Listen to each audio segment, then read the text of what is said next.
Hi, I'm Julia. In the chapters of my life, there exists a very scary event, one that speaks of abandonment and rejection. I'm sure most of us have dealt with rejection, but I can't really say much for abandonment. In my story, you'll learn how I endured both being unwanted and rejected by someone who was supposed to be my pillar. I grew up in a very loving home. My parents weren't overly rich, but they made sure I had everything, mostly because I'm a girl and, girls are influenced easily. As an only child, I wasn't spoon-fed. My parents taught me the essence of management. I grew up loving nature, the water, and historical stories of myths and legends. My parents were my pillar. They brought me up with so much love that I knew I just couldn't settle for less. Years went by steadily until I was old enough and left to college. In college, I made some friends. Maddie. She was an infectiously sweet person. Have you noticed Thomas? Isn't he cute? You think every boy is cute. Well, yeah, I'm being polite. I haven't created a human before. You wouldn't want anyone to call you ugly up front, would you? He's cute. Heard he transferred from Cal U. Don't you have a boyfriend? So, I can't admire other people? You think you admire people, Maddie. You don't. You drool over them. Look at you now with your brooding eyes and drooling lips. You look like a freaking baby bloodhound. Whatever. He's cute and I stand by it. Oh my God, he's coming here. Oh, look. The bloodhound has turned into a meerkat. Hey, girls! Hey, Thomas. Hey, it's Thomas, right? Don't embarrass yourself, please. You literally look like a walking, talking sitcom episode right now. Julia, you're funny. Thanks, Thomas. Can I see you for a minute? Sure, I guess. Outside. Oh my God, you've got the hottest guy in the school asking to see you for a minute. And I've got Inspector Gadget of good-looking guys as a friend, but I'm not complaining. I want to know everything he says and what he smells like. I was too busy admiring him, I forgot to smell him. I'm telling your boyfriend, Maddie.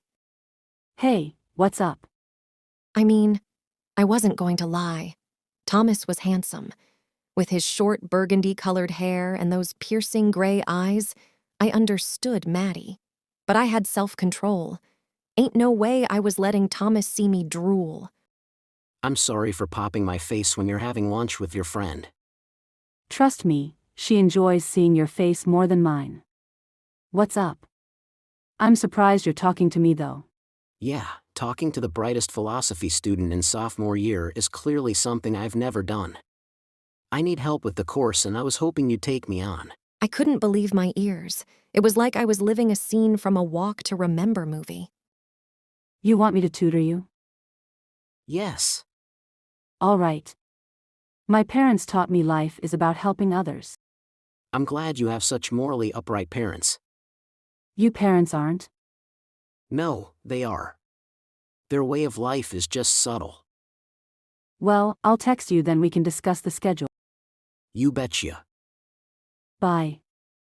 And that was how Thomas and I met. For the philosophy lessons, we had it 3 times a week on hourly basis. The more time I spent with him, the more I liked him. Soon our trips extended from the library to the parks late at night, having really deep conversations. I can't lie, at this point he always made me super nervous and I liked him. Who wouldn't? Isn't the night beautiful? It is, and the breeze feels so good. I really like you, Julia. I like you too, Thomas. You're all right. I'm all right? Yeah, you are. So, you think you'd say yes if I were to ask you to be my girlfriend? First you asked me to tutor you, and then you asked me to be your girlfriend. Then I'll ask you to marry me. Then it goes on like that. You're funny. So? Ask me again tomorrow. I certainly will. The next day, I told Maddie about Thomas. Thomas told me he likes me and wants to be my boyfriend. Are you asking for my blessing, or you're asking for my opinion? Neither. So you're saying yes, right? You can't say no. It's Thomas. What are you going to do if I don't? It's simple. Murder you. Well, of course I'm going to say yes. I really like him, and we've been friends for a while. I've studied him enough.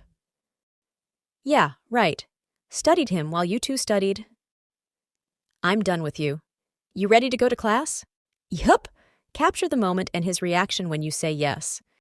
Thomas and I dated after that, and for 2 years, we were going strong. Thomas wasn't only a good boyfriend, but he helped me get rid of all my insecurities, which was mainly the big, hideous birthmark on my neck. He made me grow to be better and supported me in everything. Then he asked me to marry him, and I had to meet his parents. That's where my story takes a very riveting turn. You might want to grab some popcorn or whatever can pop. His father was away, so I was only meeting the mom. The first day I met this woman, I instantly knew she didn't like me. The first expression on her face was shock, which instantly morphed to displeasure. She had on this tight Frankenstein smile.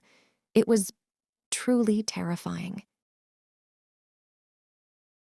Don't take this the wrong way, but I don't think your mother likes me very well. I understand you'd think that, but she's like to everyone. I feel it's her strategy to see how people really are. She behaved the same to all the girls you brought home? You're the second woman I've brought home. And yes, she did that. Well, I hope she softens up. I'm going to be her daughter-in-law. She will. She has no option.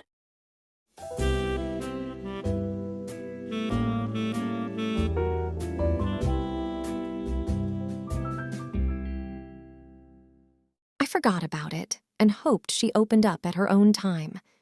One day, I was at the office when she showed up. No greetings, no smile. She looked like a villain from a Marvel comic. Stay away from my son. I don't want you anywhere near him. I know he's asked you to marry him, but call it off. Excuse me, but why? It's for your own good. She kept looking at my neck, so I wondered if it was because of my scar. I don't think Thomas has a problem with my birthmark. He doesn't, but I do. Just cancel it, Julia. The truth is, I don't like you, but trust me when I say, this isn't personal. I love your son. I can't do that. Oh, honey, you will do that. Then she left. I had no idea what to do. I couldn't even call Thomas to tell him about this. So I decided to talk to my parents after work, only to hear this from their side. I think we should tell her the truth. I don't think we should. Isn't she a little old for that? I mean, she has a job and is about to be married. Why ruin it with such a white lie? It's not a white lie. I just feel like we should tell her. I know nothing will change, but I can get rid of this feeling gnawing in me. How do you think she'll feel knowing this? You think she'll treat us any different when she finds out we're not her real parents? I hope she doesn't think we'll treat her any different. I love her so much, Ramos. I love her too. That was how I found out my parents, well, weren't my parents. I mean, I was hurt, disappointed, but hey, you can't be mad at the people who nurtured you your whole life. So, I confronted them, let them know it's okay, and that I'm forever grateful to them. I didn't even get the chance to talk about Thomas's mother when they brought a box.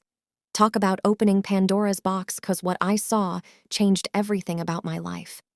I called Thomas that night, and he arrived at my house. My mother said she came to see you at your office, warning you to steer clear off. Wow, that woman is a real villain. She doesn't even try to hide her motives. Yeah, she did. I think I know why she doesn't want us to be together. Why? I need to see her. So, the next morning, I drove to her house with the box in my hand and a whole lot of emotions in my belly. What are you doing here? Care to explain this, Mom? I showed her the box containing pictures of my mother, her, one with her carrying me in her arms, and the other with me on her back, and oh, the same old big birthmark on her neck. She stood still, not a single expression or emotion on her face. It was like I was talking to a tree. So, you found out. That's nice. Now you'll stay away from your brother. Why did you give me up? I was young. Didn't have anything. You turned out good, so you can't hate me. I don't. And quite frankly, I don't want to. When Thomas comes, you tell him. I'm sure you've kept this secret from him as well. So guys, that's my story. My mother abandoned me and rejected me. Thomas was shocked at the discovery. Maddie was furious at the turn of events. She was getting her fabric tailored for bridesmaids' activities. And if there's anything I'm super grateful for is that Thomas and I never got physical, so I guess abstinence truly has its perks. As for my mom, well, we're still strangers. And there's nothing wrong with that. She wouldn't have come looking for me, so we're okay with our lives. Maybe one day we'll both find the closure we need, but right now, she's far from my world. I got the most amazing parents a child would ever need anyway. Who needs more?